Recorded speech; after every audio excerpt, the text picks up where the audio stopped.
We thought this family vacation would be perfect until shocking twist uncovered years of Mom's secret money issues. Unbelievable lies, hidden debts, and tense confrontations left our family vacation in ruins.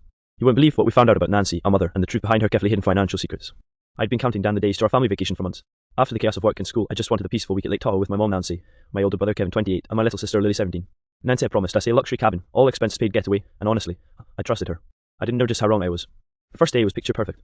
The lake was calm, the sun glinting off the water, and the cabin was everything Nancy had hyped up: spacious, rustic, and beautiful. We unpacked our bags, sipped on iced tea, and laughed at Lily's corny jokes.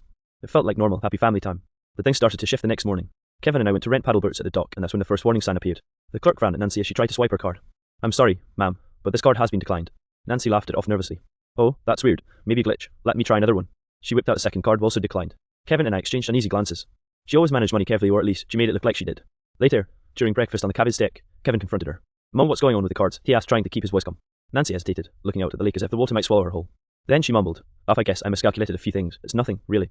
Nothing," I said, more sharply than I intended. "This is our vacation. How do you just miscalculate?" Lily piped up, sensing the tension. "Mum, are we in trouble? Like, are we going to have to leave?" Nancy's eyes welled up, and for a moment, I felt sorry for her. But then Kevin leaned forward, his tone edged with frustration. "Mom, this isn't just a mistake. I've noticed weird bills coming through. Overdrafts, and loans you never mentioned. Are you hiding something?" Nancy's face paled. She opened her mouth, then shut it. I didn't want you to worry. I've been trying to handle it all on my own." I stared at her. Years of small lies, dodging questions about bills or late payments, suddenly clicked into place. There's little "we're fine, don't worry" phrases weren't just casual reassurances, they were cover-ups. The day that was supposed to be relaxing turned into a minefield of tension.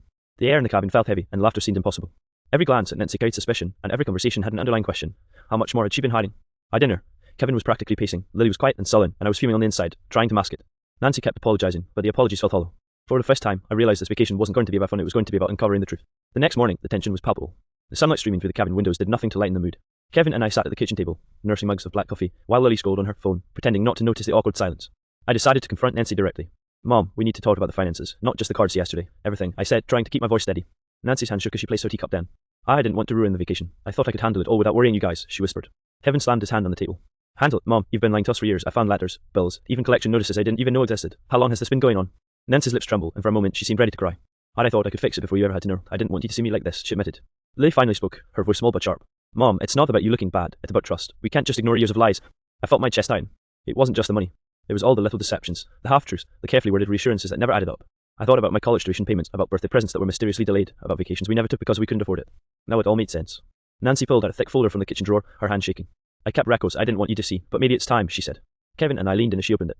Inside were bank statements, loan agreements, and overdue bills, evidence of years of financial mismanagement and secrecy. My stomach churned. I felt a mixture of anger, betrayal, and an almost guilty sympathy. She had tried to shield us from this, but at what cost? "Mom, why didn't you tell us?" I asked, voice cracking. Nancy looked down, avoiding my gaze.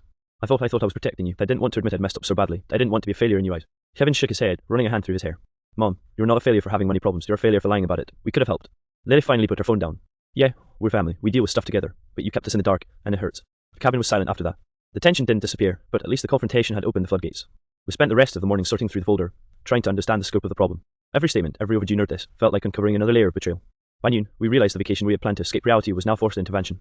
And though anger and disappointment simmered, I also noticed something else: Nancy's genuine remorse. Maybe, just maybe, facing the truth together could start the path to rebuilding trust. But little did we know, the worst revelations were yet to come by mid-afternoon. The lake that had looked so serene the first day now seemed almost mocking. We sat around the cabin table, paper spread out like evidence in a courtroom, and the tension was thick enough to choke on. Kevin was scrolling through Nancy's statements on his phone. "Mom, this isn't just a few mispayments. These are serious debts. Some of these are payday loans with insane interest rates. Do you even realize what this means for us?" His voice cracked between anger and panic. Nancy buried her face in her hands. "I thought I could handle it all before it got this bad. I didn't want to drag you kids into it. I just wanted a little more time." Lily slammed her fist on the table, making everyone jump. "A little more time? Mom, you've been lying to us for years. How many vacations did we skip? How many times did you say, we can't afford it, when you were actually sinking under this mess?" I felt bile rising in my throat. She had always been secretive, but I never imagined it was this extreme. "Mom, it's not just about money, it's about the lies, the hiding. Every time we asked why something wasn't happening, you made up stories. Every bill, every delay, it was a lie." Nancy's voice shook. I didn't want to disappoint you. I thought maybe if I kept going, kept pretending, I could fix it before anyone knew." Kevin's face was pale, and I could see the wheels turning in his head. "Mom, this affects everything. Your credit, our plans for the house, even Lily's college fund. I think some of this money was supposed to be saved for us, then you spent it." Nancy hesitated. Tears ran down her cheeks. "Some of it, yes. I made mistakes. I thought I was managing it. I didn't realize it would spiral like this." Lily covered her face with her hands, sobbing. "I trusted you, Mom. I believe you. And now..." Her voice trailed off. The tension reached a peak when Kevin slammed the folder shut. "I can't believe this. All these years, all these lies for what? To keep up appearances." Nancy looked at us, broken. "I'm sorry. I truly am. I didn't want to hurt you. I thought I was protecting you. I didn't think the truth would ever come out like this." For a long moment, no one spoke. We just sat there, each grappling with a mix of anger, betrayal, and sadness. Then, surprisingly, Lily whispered, "We need to figure out what to do. Not yell, not blame. Figure it out, together." Kevin and I exchanged glances. He nodded slowly, and I took a deep breath. "She's right. This sucks, but we're family. We can't just leave it like this. We need a plan. And Mom, you need help." Nancy's shoulders shook as she nodded. "I know. I want to fix this. I don't care how long it takes. I'll do whatever it takes." The afternoon ended with heavy silence, but not the same suffocating tension from earlier. It was a silence of acceptance, acknowledging the truth, facing the consequences, and realizing that the next steps were going to be messy, but necessary.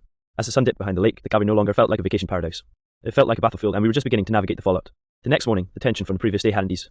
If anything, it had thickened into something almost tangible. We were supposed to spend the day hiking along the ridge above the lake, but Kevin, Lily, and I sat in the cabin living room, papers spread out again, plotting a plan. I called the bank last night, Kevin announced, his voice tight. Turns out some of these debts are in collections. They're threatening legal action if payments aren't made within 30 days. Nancy's face drained of colour. I thought I had more time. I didn't realise they'd move this fast. You didn't realise? I snapped. Mom, we're not talking about a late library book or cable bill. This is serious money. People can take our house. Freeze account. Lily stared at the stack of letters and notices on the table. Mom, some of these are from people we've met. I remember you talking to Mr. Jenkins from the hardware store like everything was fine. Were you lying to him too? Nancy's hand shook as she picked up one of the envelopes. I didn't want anyone to know. I was embarrassed. I thought I could fix it before it got out of control. Kevin slammed his fist against the table. Mom, embarrassment isn't an excuse. Look, I get it, you made mistakes. Everyone does, but lying about them for years, that's betrayal. And now we have to fix it, and there's no time to be gentle about it. I felt a mix of fury and despair. For years, we trusted her to manage finances and make responsible decisions. Now, the entire foundation of that trust was shattered. The worst blow came when we discovered the extent of a personal loan Nancy had taken out without telling anyone. It wasn't her name only, but she had used it for personal indulgences, vacations, shopping sprees, and treating herself during times when she should have been saving for bills. The guilt hit her visibly. She covered her face with her hands and muttered, I just wanted to feel like I had control. I never meant for it to get this bad. Kevin leaned back, running a hand through his hair. Control? Mom, this isn't control. It's chaos, and now we're stuck cleaning it up. We need a plan. We need to contact the banks, consolidate debts if possible, and start paying them off starting yesterday. Lily looked between us, her usual teenage sarcasm gone.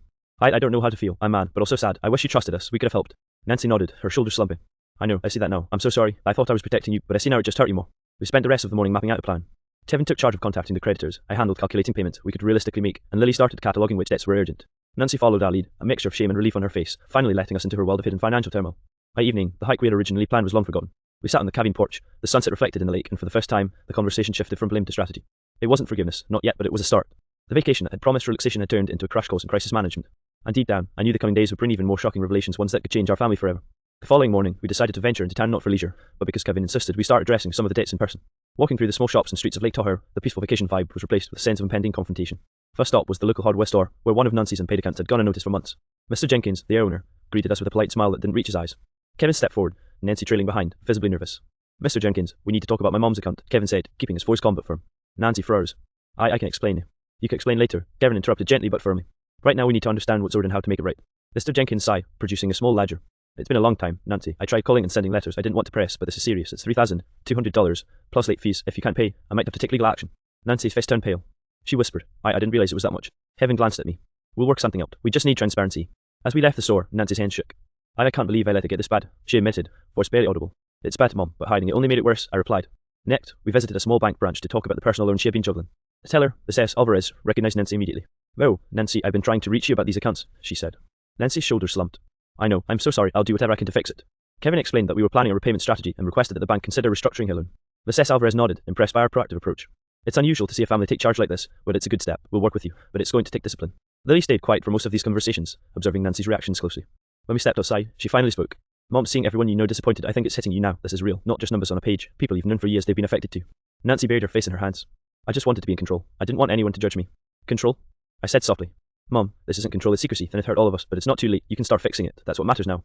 By the time we returned to the cabin, exhaustion had settled in, but there was a strange sense of resolve. We confronted creditors, clarified amounts, and outlined immediate steps to start repaying debts. For the first time, Nancy seemed to accept the full weight of the consequences and, importantly, the fact that we were willing to help her navigate the fallout. Sitting on the porch that evening, we watched the lake shimmer under the sunset. The tension hadn't disappeared, but there was a shared understanding forming. The path to recovery would be long and painful, but it was a path we would work together. Little did we know, even as we tried to repair the damage, another shocking revelation about Nancy's finances was lurking, ready to hit our family like a thunderclap the next day. The cabin felt quieter than usual. We had confronted creditors, begun mapping out repayment plans, and started untangling some of the mess Nancy had created. Yet, there was an unspoken tension. We all knew there was more lurking beneath the surface. It came out in the most unexpected way. While Nancy was in the kitchen, I was going through the folder of documents one last time, trying to categorize which debts were urgent, which could be negotiated. That's when I noticed something alarming. Multiple unexplained withdrawals labelled as investment or business opportunity over the past 5 years. The amounts were significant, some as high as $15,000, and none of them had ever been mentioned. Kevin, Lily, come here, I called, holding up the papers. Kevin came over first, his brow furrowed. What now? These withdrawals, Mom never told us about them. She claimed she was saving or paying bills, but look at these, I said, pointing to the ledger. $15 here, $8 there, and some of these went to companies that don't even exist. Lily gasped. What? Mom, what's going on? Nancy entered the living room, her face paling as she saw the papers. I can explain as she began, but her voice trembled. You better, Mom, Kevin said, trying to keep control but failing to hide his frustration. We've already uncovered so much, and now this. Are you telling us some of these investments are scams? Nancy sank into the couch, tears streaming. I thought I could make the money back. I was trying to get ahead, to secure our future. I didn't want to burden you with the risk. I didn't know it would be like this. Lily's voice shook. Mom, this isn't just risk. You've been hiding this for years. Do you know how much we've trusted you? I felt anger and sorrow battling inside me. Mum, we could have helped. We could have figured this out together. Instead, we're here cleaning up your mess and facing fraud risks because of secrecy and lies. Nancy's hands covered her face. I'm sorry. I never meant to hurt any of you. I thought I was protecting us, but I see now I just made it worse. Kevin leaned back, exhaling sharply. Okay, we deal with it. We report the suspicious withdrawals, we talk to the bank, and we figure out what's recoverable. But here we need full transparency, Mom. No more secrets. Nancy nodded, choked with tears. I promise, from now on, everything is open. I want to fix this.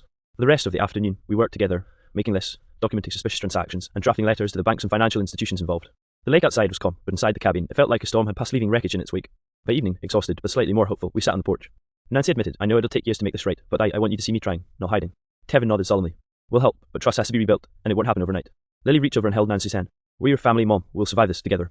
For the first time in years, Nancy truly understood the cost of her secrecy, and we finally saw the first glimmer of a family beginning to heal. The last day of our vacation felt surreal. Lake Tahoe had returned to its usual serene beauty, the mountains reflecting perfectly in the still water, but the cabin carried the weight of everything we had uncovered. No one spoke much in the morning. The silence was heavy, but it felt different now, less anger, more cautious reflection. After breakfast, Nancy suggested a family meeting. Before we leave, I want us to be honest with each other. Really honest, she said, her voice trembling but firm. Kevin and I exchanged glances. This was the first time she'd taken the initiative to openly acknowledge everything. We need rules, Kevin started. First, full transparency, no hidden accounts, no secret loans. We work together on everything, or we don't move forward. Nancy nodded.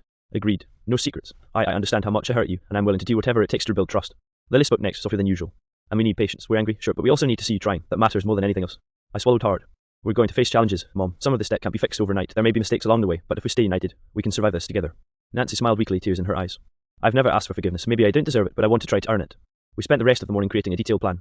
Kevin tackled contacting creditors and restructuring loans. I tracked budgets and payment deadlines, making sure Nancy could manage her finances without hiding anything. Lily became the moral compass, reminding us all that transparency and honesty matter most. By lunchtime, a tentative sense of relief settled over the cabin. The confrontation, the revelations, the anger, it had all led to something constructive. For the first time in years, Nancy wasn't hiding anything, and we weren't holding grudges so tightly that they would destroy us. Before leaving Lake Tahoe, we took one last walk along the shore. The water shimmered under the bright sun, and for the first time, it felt like our family could breathe. I noticed Nancy walking a little taller, her shoulders less tense. I'm sorry for all the years of lies, she said quietly, almost to herself. I know, Mom, I replied. We'll get through this, and maybe we'll even come out stronger. Kevin added, it's going to take work, but I think we can do it. If we stick together, we'll make it. Lily smiled faintly. Yeah, we're family. That counts for something.